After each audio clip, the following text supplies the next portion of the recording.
to take you through everything that we do. But a little bit of an insight into Merops might help you understand how Thrix works, and from an AI perspective as well. And that also then ties into that question at the end: why not use LLM or generative AI? So we don't use neural nets. We don't use the kind of technology that ChatGPT is based on. That technology is incredibly impressive, don't get me wrong. And we are very interested in it and we are exploring it. But at this point in time, it's not a part of our engine, our back end. And so I'll talk a little bit about why it isn't. So why does reference accuracy matter? As I say, I'll go through this quickly because you probably do already know this. Number one, you need to sometimes meet publisher standards.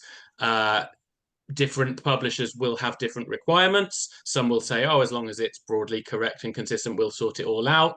Others will give you quite detailed lists of requirements or style guides.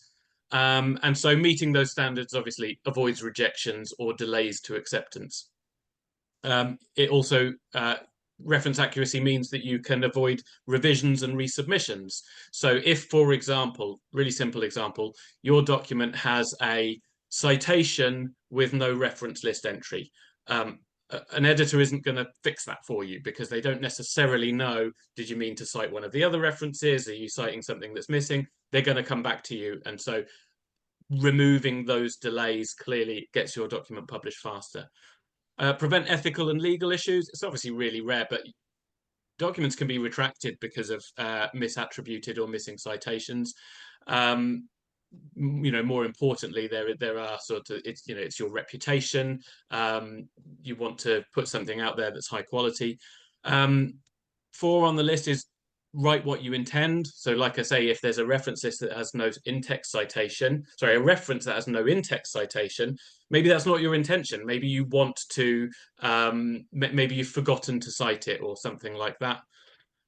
Next one, don't rely on the publisher. They all have varying standards, but ultimately it's your document. I've had meetings in the boardrooms of some of the biggest publishers in the world, and even amongst them, they are still debating whether quality matters. And I've been in rooms where one person is saying, authors don't care about quality, they just want to get it online. Who cares? Just publish it. And then you have others that are saying, no, we're a prestigious organization. The quality that we put out is essential to our brand. Bottom line is there will be variation with different publishers, so you can't rely on them to make sure your document is good quality. Last one then, improving indexing and discoverability. So obviously things like if your cross-ref, if your DOIs are accurate or your PubMed IDs, those sorts of things will increase impact and readership. And then why use automation for that? Why not just ensure your accuracy manually? So number one, it will increase accuracy. Not all editors will manually check every single reference detail. Not all editors are going to look up your reference online, find it, and then check, is the issue number the same? Is the volume the same? Are the pages the same? Is every single character of the title the same? Again, there'll be different levels of intervention from editors for different publishers, but even for those who are using different levels of automation, and obviously some of them are using our tools, they'll get more accuracy in that way. Next one, editing references is boring. I don't know about you, but if I have 1,000 references, I really don't want to have to manually unallied the page range in every single one, or add points to every single author name initial, or abbreviate or unabbreviate hundreds of references. It's boring. Let Thrix and Merpos help. Submit to multiple publishers. So with both of these tools, particularly with Thrix, it's very easy to take a document and say, well, I want one version of it that's uses the author date system for one particular publisher, and I also want to create another version that is numerical references for a different publisher. Those switches between yes, individual styles like brackets or quotes and commas and all those sorts of things take time, but conversions between, say, a numerical system and an author date system takes hours on end, unless you're using Thrix and Merpos. Save time, yeah, obviously, if you're automating stuff, it will save time. You can spend more time then on actual research or, you know, heaven forbid, actually something else with your life that you might enjoy doing. And save money. Thrix is cheaper than only a copy editing service. I say only because you can use it in parallel as well. You know, you can put your document through Thrix and then send it to a copy editor. They might charge you less, they might do it quicker, they might do a better job, whatever. But you know, the price of Thrix relative to a lot of these sort of big editing services is tiny. Okay, so a quick overview of Thrix. It's a web app. It's aimed at students, researchers, and editors. It focuses entirely on reference editing. So this includes corrections. This could be sort of self-contained corrections like punctuation errors, quote marks not being smart quotes, capitalization, things like that. Or they could be corrections that have been retrieved from online databases like Crossref and PubMed. So changing an issue number from one number to a different number, or adding missing accents or a hyphen in a name and things like that. Completeness. So this is making sure that a reference of a certain type has a certain set of details. You know, a simple thing like a book chapter reference needs to have pages, a publisher name, title, book chapter title, author name. Thrix will add those missing details from those online sources that I talked about before.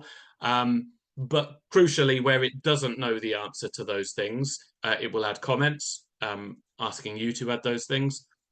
Cross-checking. So that's you know, making sure your citations have reference list entries and vice versa, but also making sure that they are consistent. Some style guides will have rules like, for example, the first time you cite a particular reference, you might cite up to 5 authors in the citation, and in the subsequent ones, you might use the first author et al., for example.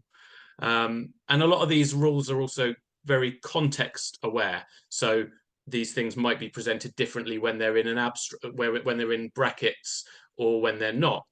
Or there might be different rules that apply to the abstract. So numbering, for example, references might not be allowed in a reference in an abstract in the first place, or you might say, well, your numbering starts from your introduction, and any references that are then cited from the abstract, they get whatever number based on the sequence within the document, and so on.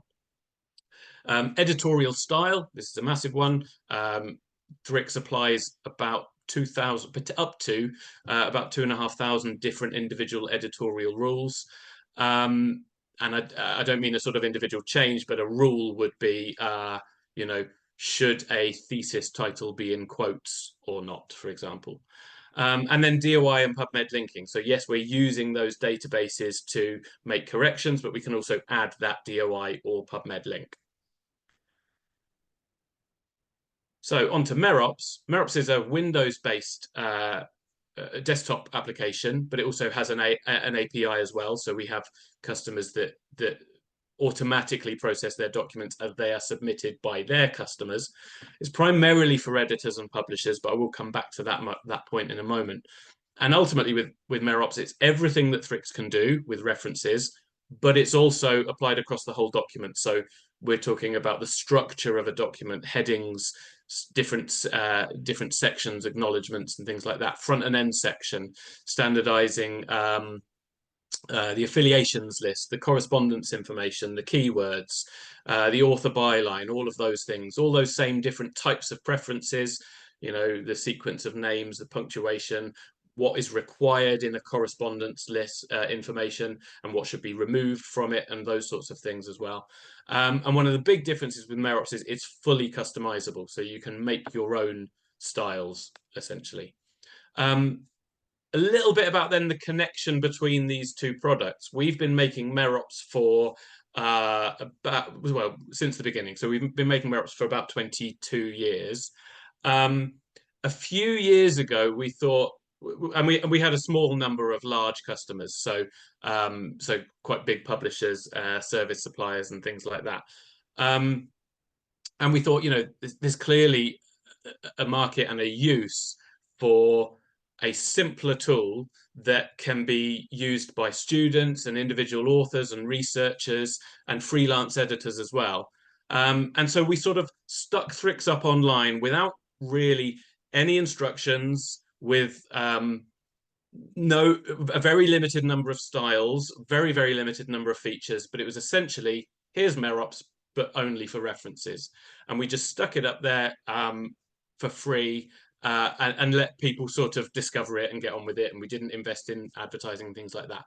And we got to the point where we had about 5,000 monthly users, and we thought, we're in a chicken and egg scenario here. We can't invest the time in this until it's monetized in some way.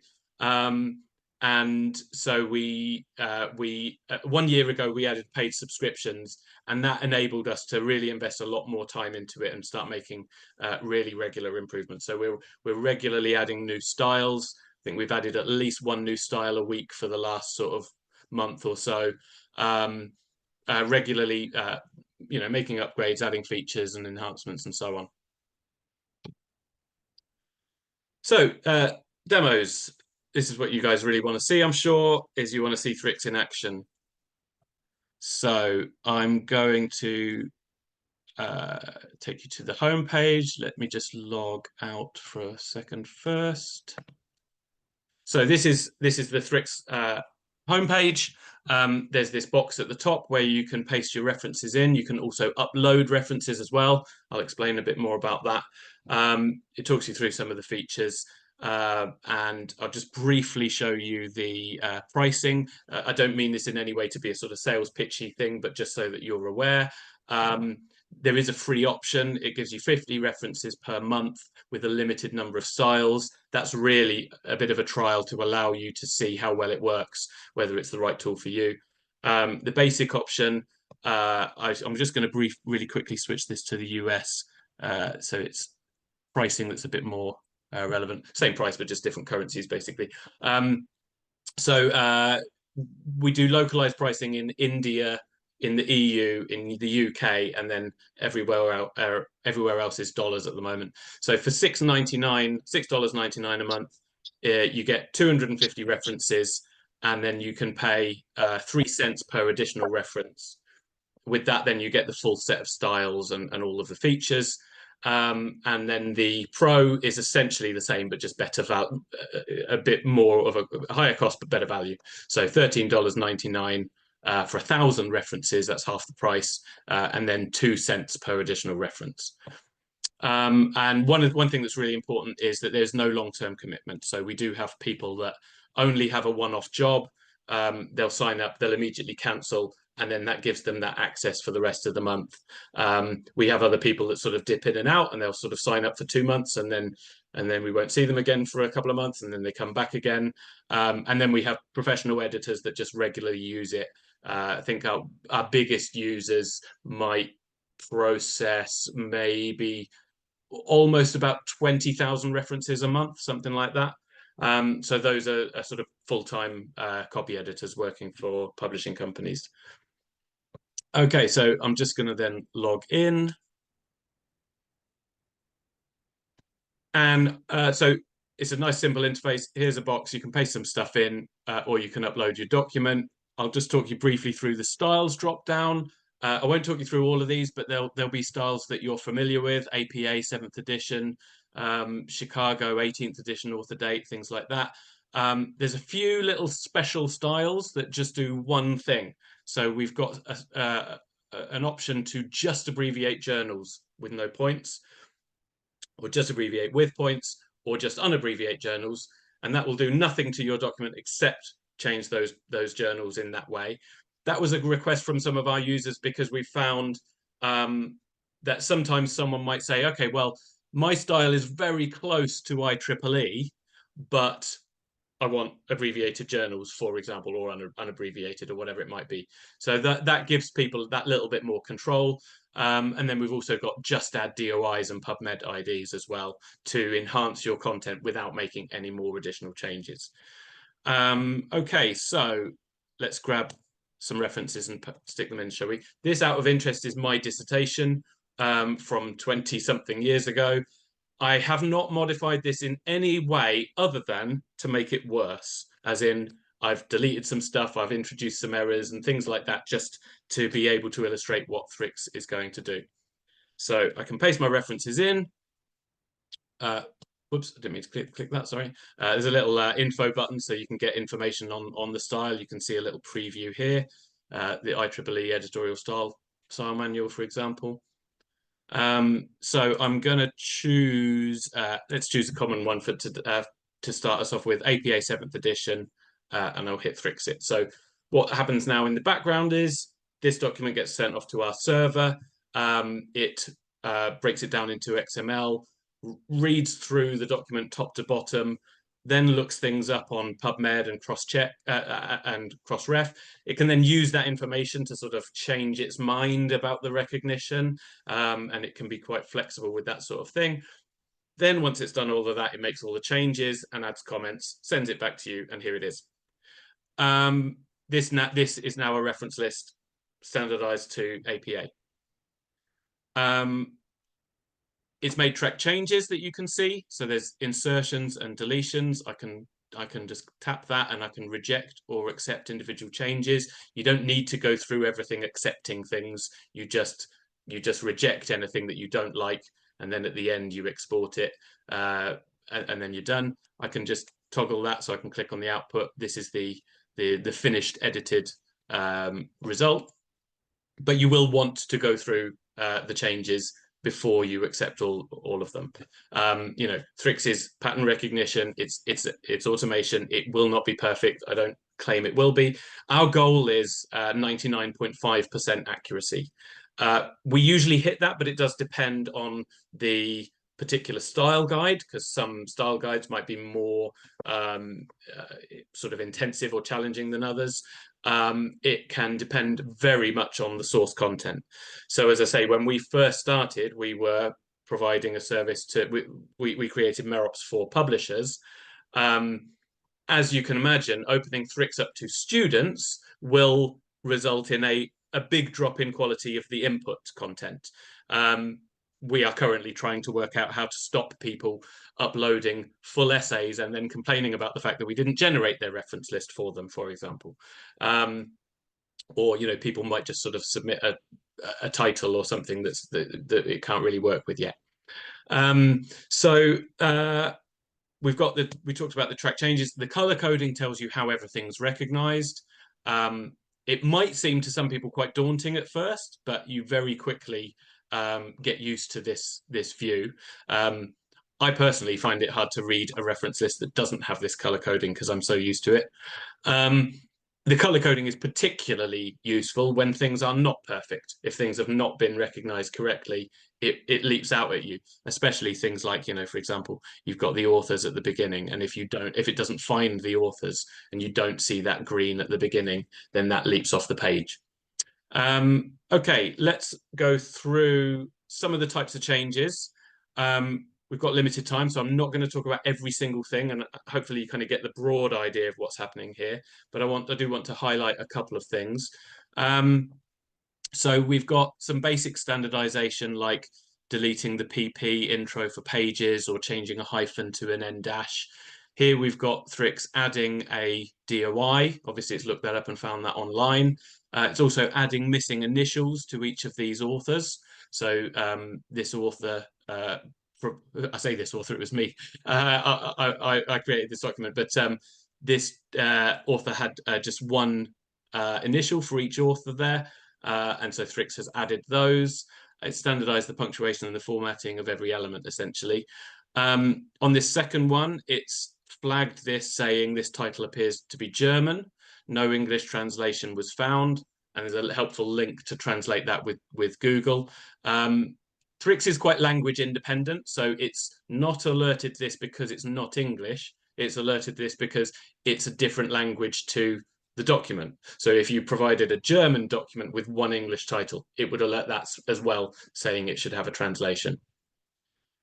This next one is an example of how Thrix can do quite a lot with a very small amount. So in the input, the only thing here was Baron Cohen and then the article title. Thrix has found that online, added the date, the journal, the volume, the issue, the pages, and the DOI link. This is a different type of reference. It's a book, so it's deleted the publisher. Here's an example where it's well, first it's replaced et al. With the full list of author names there.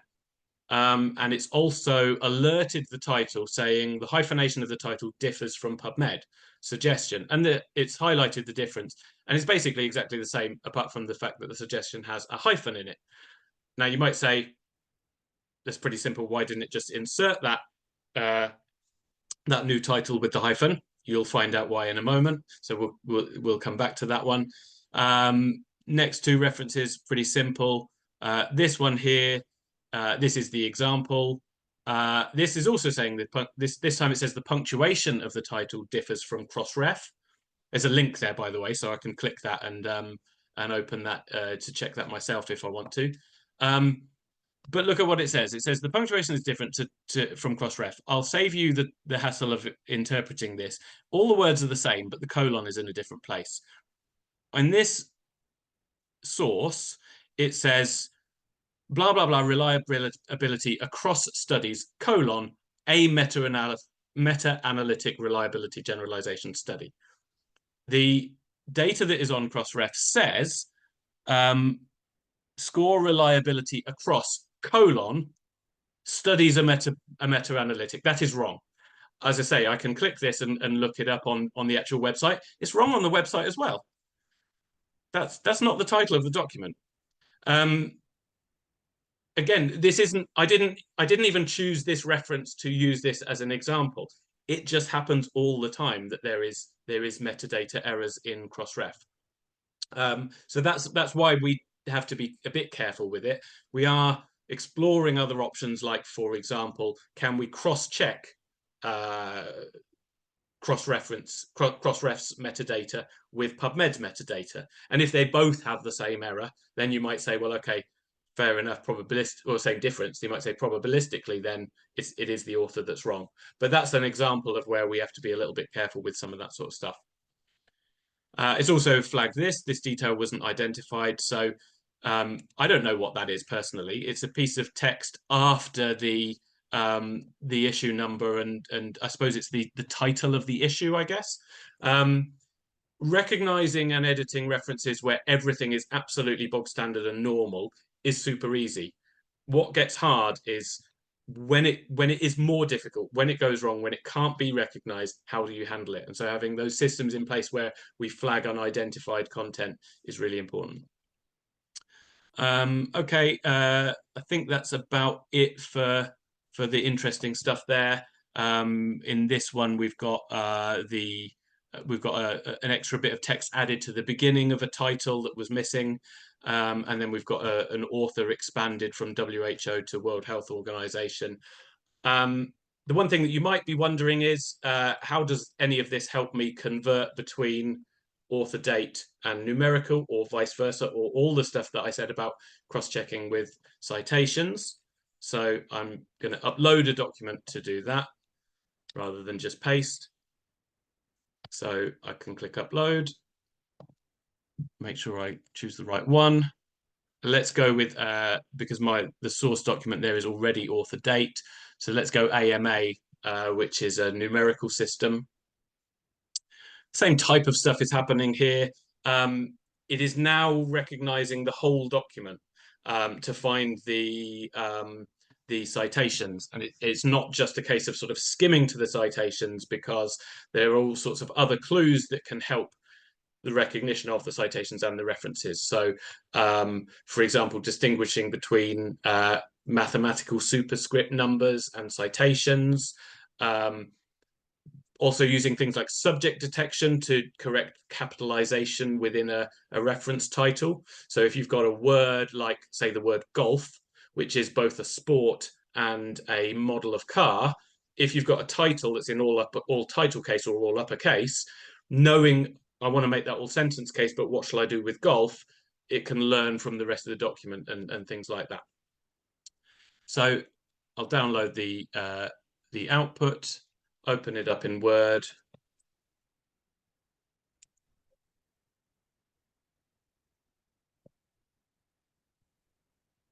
And it's not actually letting me move the Zoom bar out of the way. So bear with me a second. Sorry.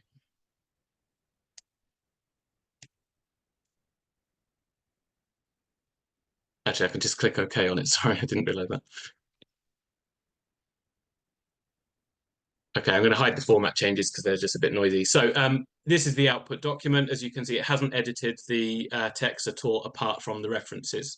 So here you can see author date citations converted to numerical. I'll just zoom in a little bit if that helps.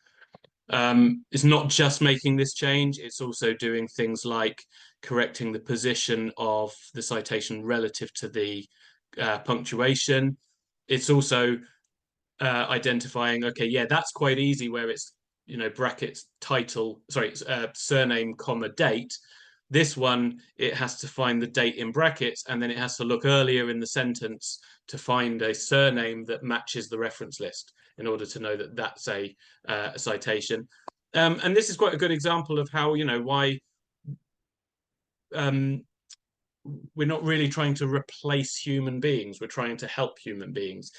This is my dissertation, and unfortunately, I did submit it with this bit of nonsense. Leo Kanner in brackets 1943. That's obviously not what I intended.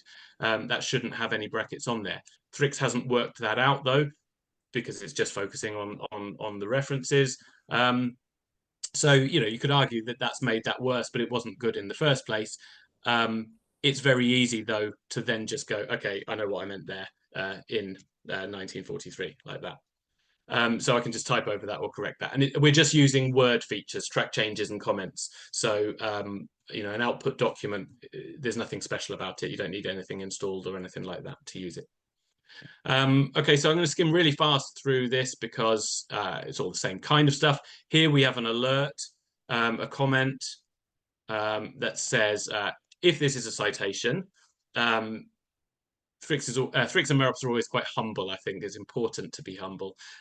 We don't know it's a citation. We don't want to tell people things are wrong. If this is a citation, it should be changed to the numerical system with an example based on the style that's been selected.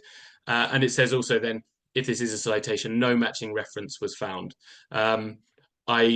I won't waste the time showing you, but if you go to the reference list, basically there's a Frith 1991 in the reference list, and that's why it hasn't cross-checked it. And it's an example, again, of AI should not make that decision for you. Oh, you meant 1991. It's much better to say to you as an author, you know, are you missing a reference or is it the wrong number?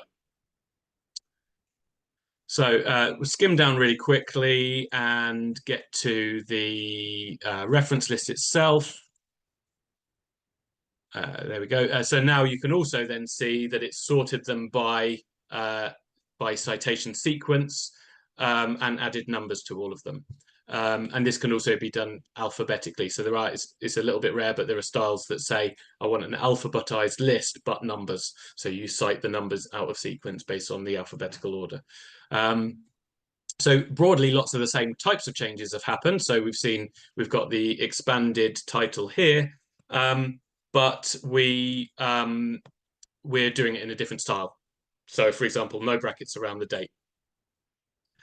And different capitalization and all of those other things. So in a nutshell, and I hope I haven't gone too fast, but there's kind of a lot to show. That's Thrix. We've got, like I say, about 35 styles, so we're adding new styles all the time. We have a little thing that you can do that if you do check Thrix out, I do recommend, if you don't find the style that you like, click other down at the bottom and then submit a request. And that is more than anything what drives us adding new styles. So the next style that we are working on is MLA. We've had something like 400 requests for that, so it's by quite a long way our most popular style. So if there's a style that we don't do, do submit a request. Also, please do feel free to just get in touch with me or us. Just go to Google Thrix, you'll find us. We are the team at thrix.ai. But there's a, we don't hide our kind of contact us link and things like that on the site. We'd love to hear from you. One thing I would say about Thrix is it is capable. So first thing that's quite nice with the sort of the way that it's charging per reference is if it doesn't find any references, then you won't be charged for it. But occasionally there can be something that you might do or someone might do that's unusual, it's never seen before. You might get a bad result, but actually get in touch with us, send us your document, let us know what went wrong. It's often very, very close to a great result behind the scenes. So a little example is that someone recently submitted a document and instead of using italic, they'd put asterisks around every single journal title. And they might have even done it with every single article title. But Thrix didn't have a clue. Because it's not generative AI, because it's not just kind of trained loosely on hundreds of thousands or millions of documents, it has been programmed, it has been individually taught to do things. And it's extremely complicated, but there are logical rules behind all of that stuff.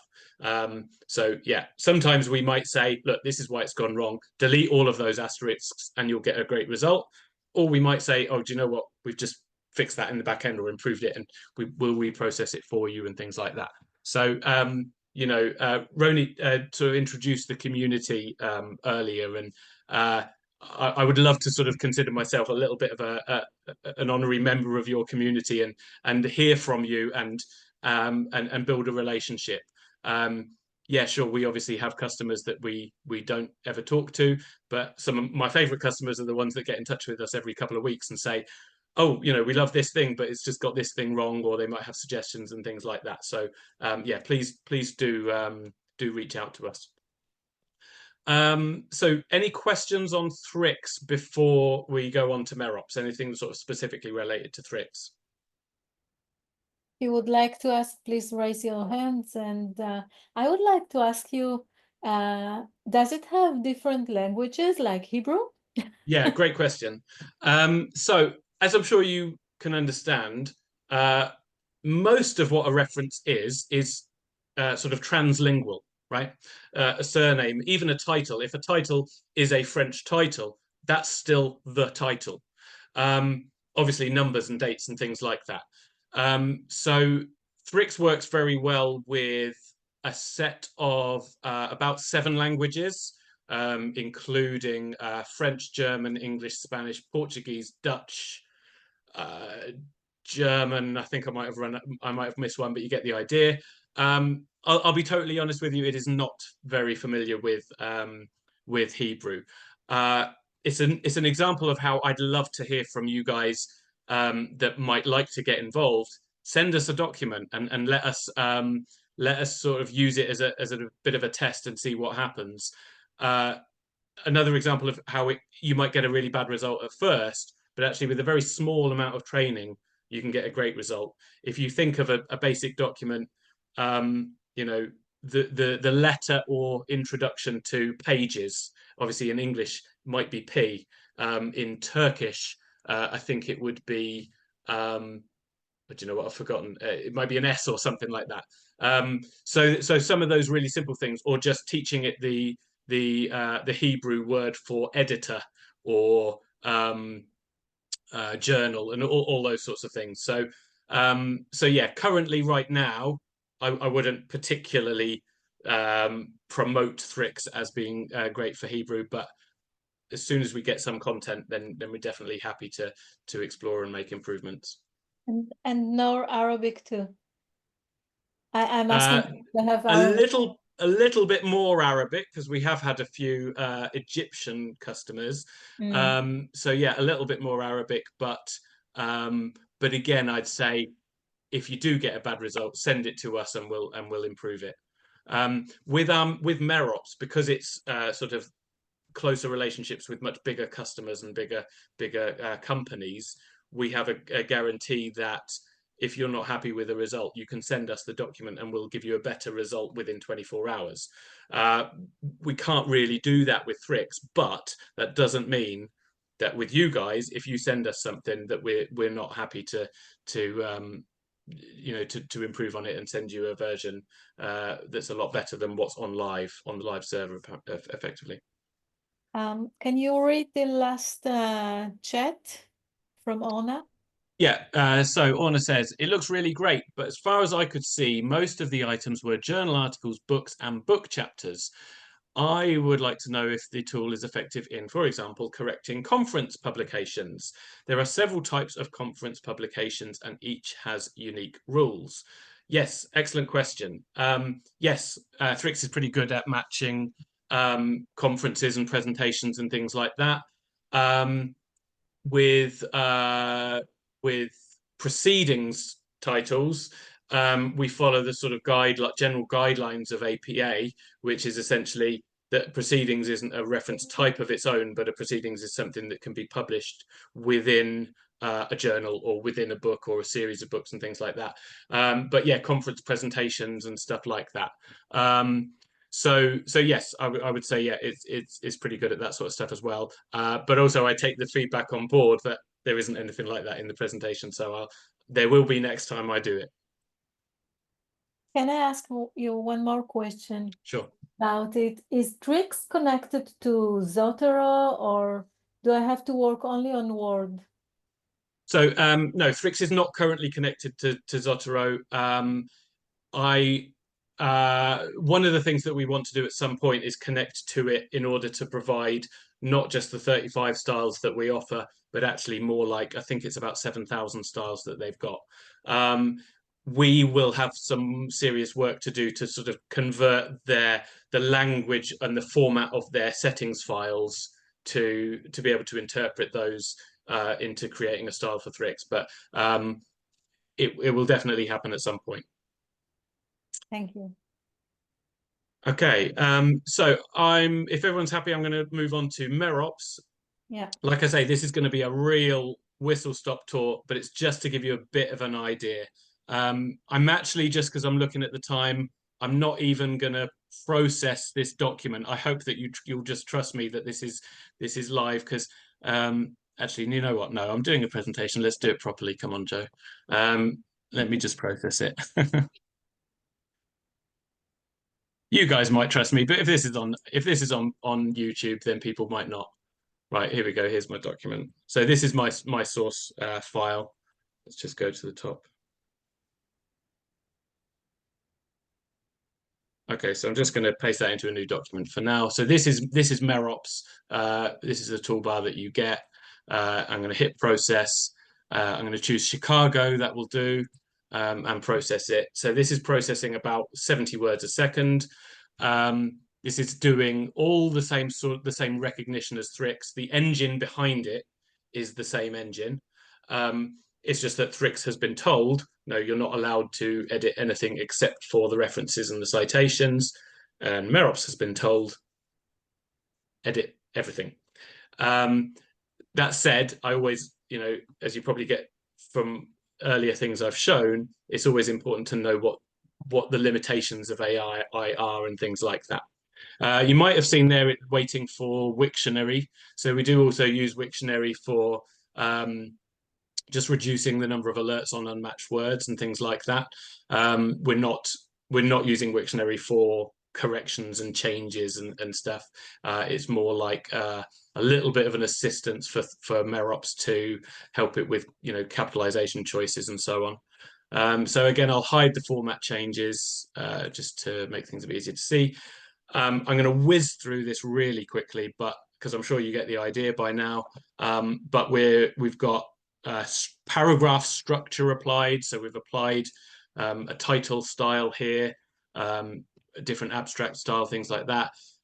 We're standardizing every detail, every component in every way, really, of the byline, the affiliations, the correspondence information, and the abstract. Again, I talked about the contextual awareness of the abstract. So, for example, here, Thrix has added a definition for the abbreviation, because it knows this is the first time this has appeared in the abstract, but that would then reset itself in the body of the document. It is not guessing that, it is not making it up. It knows that because it was defined elsewhere in the document, or it was used elsewhere as that phrase. Again, that kind of guessing can be very unhelpful.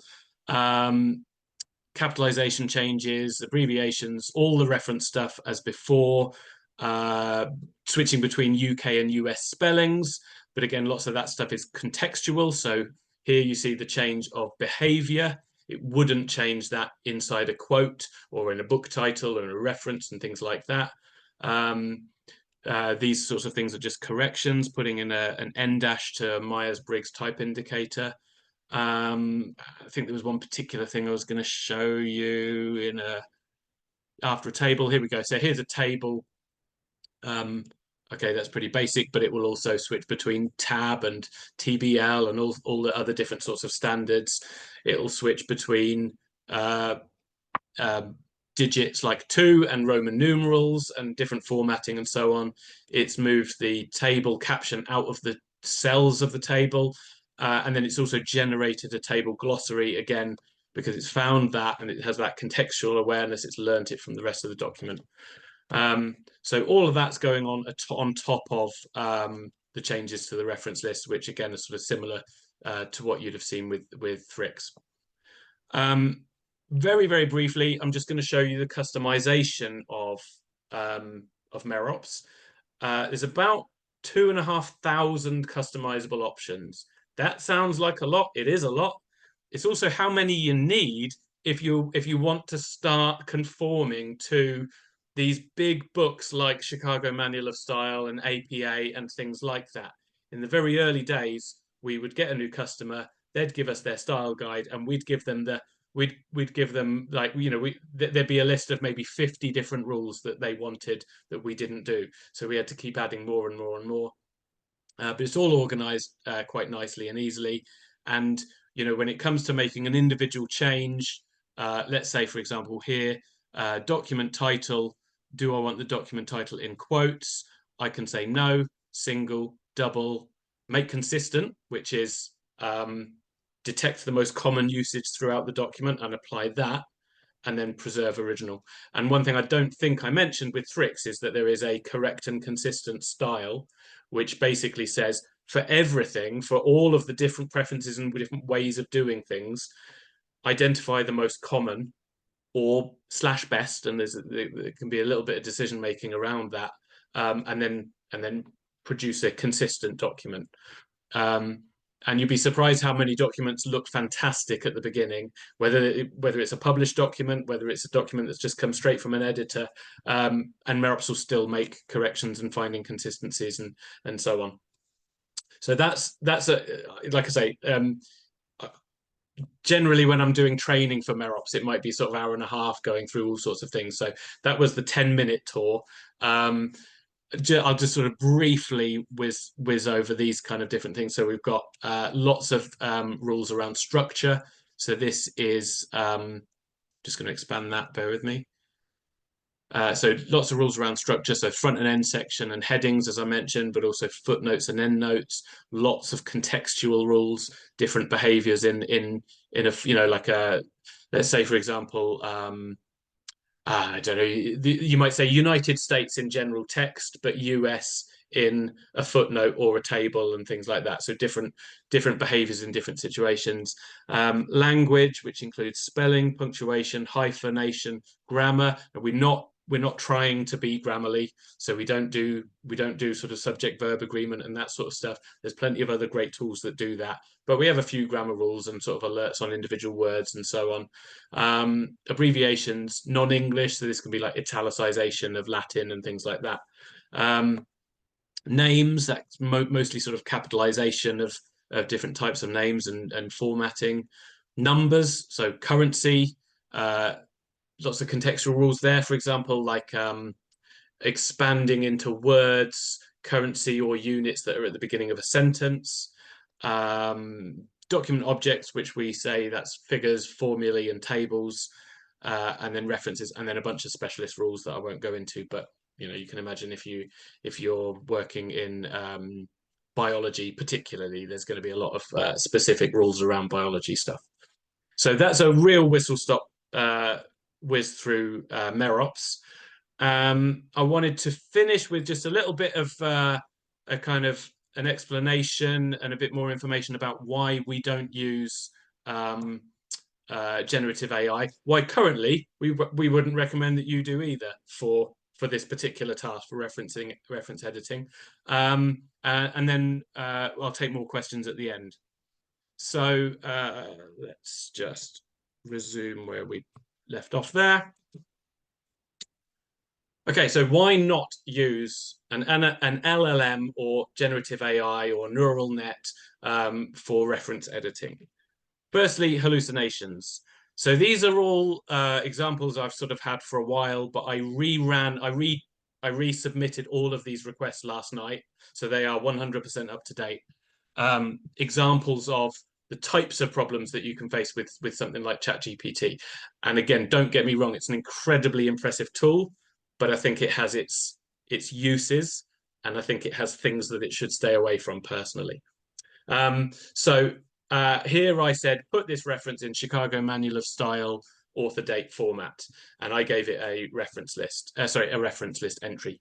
And it spat out something that looks pretty great. It's one of the slightly distinctive things about Chicago Manual of Style is that the author's first given name should be given in full, and so Colvin I has been changed to Colvin Ian.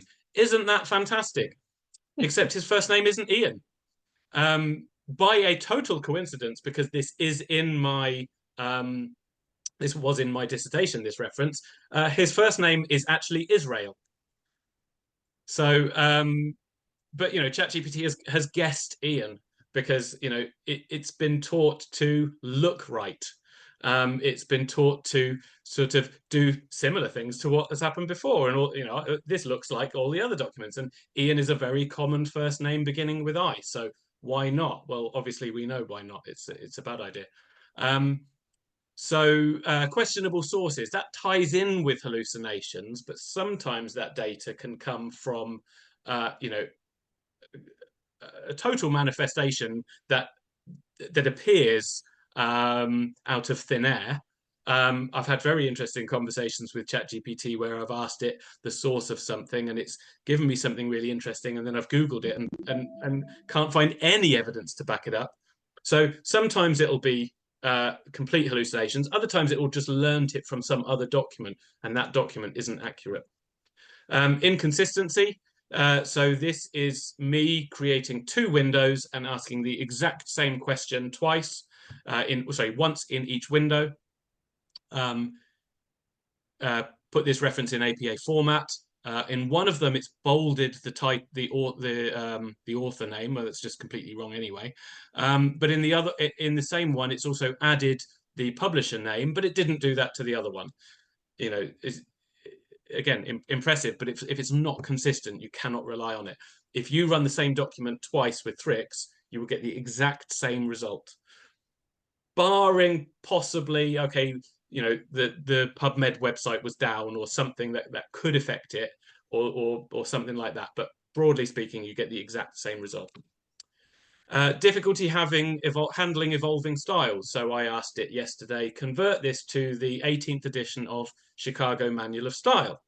And it replied very confidently. And remember what I said earlier about being humble.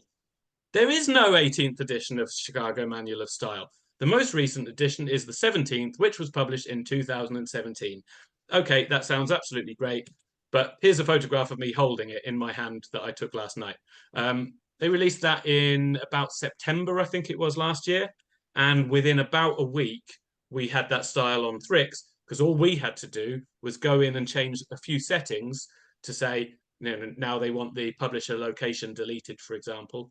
Now I think email doesn't have a hyphen.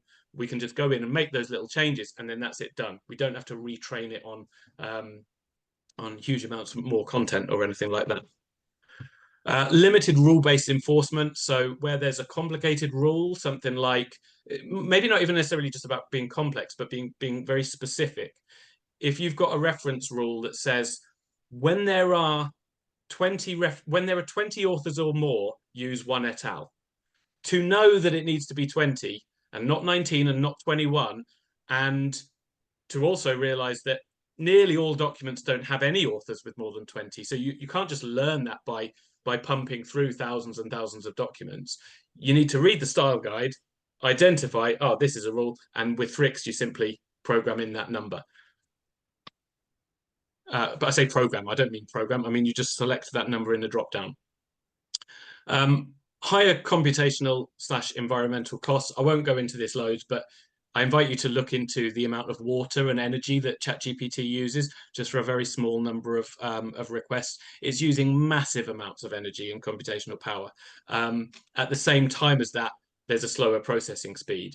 About half of our servers are on AWS, Amazon servers, and we host about half of them ourselves in a co-location.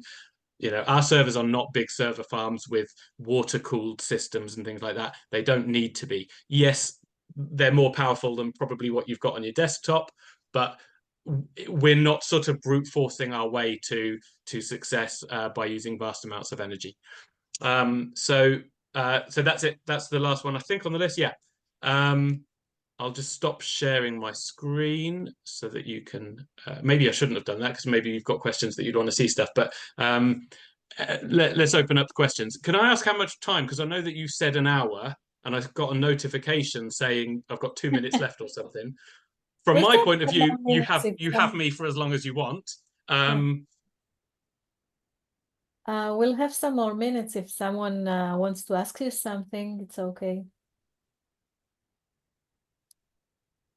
And if not, I have another question. Okay. I see someone say, thank you for a great presentation. Can I, do you mind if I just ask a really quick question, actually? Yeah, sure. Does anyone watching have any experience with Thrix or Merops so far? And it's totally fine if no one does. No, okay. I mean, that's totally fine because, sorry? We had few people which were using it, right? On it? We have some people that told us that they're using, but they're not here. Maybe okay, fine. Fair enough. Later. Fair enough. So as I say, we've been on the scene for a very long time, you know, to a small number of big customers. And we launched the Thrix Premium about 1 year ago. So we're gradually growing that. And that's partly, you know, what all this is about you getting to know me, but also me getting to know you as well. Yeah, any other questions? You were explaining it at the first moments, and I don't remember. How do you get into Merops? Because the UI was very like. How do you? So yeah, Thrix is very much Thrix is a web app that you can go to Thrix, you can create your account yourself. You don't need any help from us because of the kind of history of with Merops. At the moment, if you want an account with Merops, you have to get in touch with us. We'll then give you the credentials that you need to be able to download Merops. And then when you process from your Windows machine, you'll put in those credentials again to process documents. So it's, yeah, you have to install it on your computer. My sort of vision for the future is that as Thrix gets better and better and improves, we start bringing some of the easy sign up features over to Merops so that when people do want that extra little bit of power, then they have access to that. Merops is more expensive, quite a lot more expensive. Partly that's just because of the extra support that we do. And as I say, with Merops, if you have a document that you're not happy with, you can just send it to us and we'll process it for you and give you a better result the next day. So, you know, I don't know at the moment whether Merops is something that people like yourselves will be interested in, but that's why we sort of think at the moment, let's get people using Thrix. It's a much easier, sort of simpler, self-contained concept. You know, make progress with that and then see where we go from there. Yeah, thank you. So does anyone has another question? Just pop in. If not, thank you very much, Joe. Thank you very much. I almost came in under the hour, almost on time. You did, you did. We Exactly started 2 in minutes time. late. We did start at about 3 minutes past, didn't we? So that was pretty good. Great. Thank you so much for giving me the time to share Thrix and Merpos with you. It's been an absolute pleasure. As I say, please get in touch. Happy to answer any questions via email and things like that. Ronit, would it be helpful? Should I chat my email out on here, or do you want to Yes. share it with people? Or Yes, please do, and then I'll share it on the Beside our YouTube channel. So if Yeah. people want to ask you after they would watch the recording, they will. yeah, sounds good. I mean, like ultimately, like I say, Google Thrix. We've got a contact us link right on there. I've just shared the email. It's the team at thrix.ai, but that's not me pushing you onto anyone else in the team. It's a shared inbox that we all have access to. So if you write something to that and say, "Hey Joe," I'll get back to you. Hello. good. Thank you very much.